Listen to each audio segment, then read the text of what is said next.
বাজারে আবারও বেড়েছে মাছ, মুরগি আর সবজির দাম। ব্যবসায়ীদের অভিযোগ, টানা বৃষ্টিতে পণ্য সরবরাহে ব্যাঘাত ঘটায় বাজারে স্বাভাবিকতা ফিরছে না।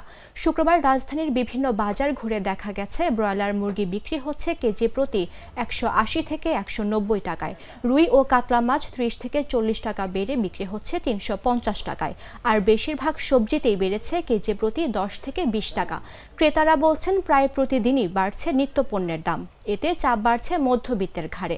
আর বিক্রেতারা বলছেন, পরিবহন ব্যয় এবং সরবরাহ সংকটের কারণে দাম কমার সম্ভাবনা আপাতত নেই।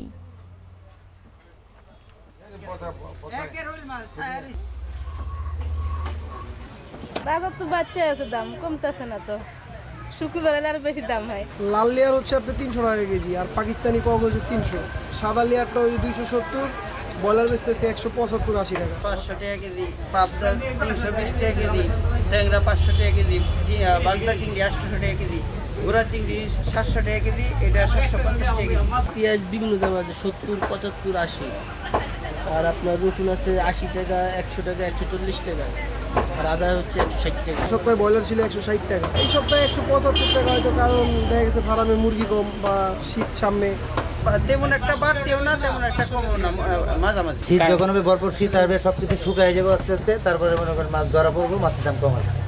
কারণ পানি থাকবে না, তখন মাছের দাম কমবে। পানির জন্য মাছ ধরতে পারে না, বা মাছ বড় করতেছে মানুষের। যখন পানি থাকবে না, তখন তো মাছ রাখার কোনো সিস্টেম নেই।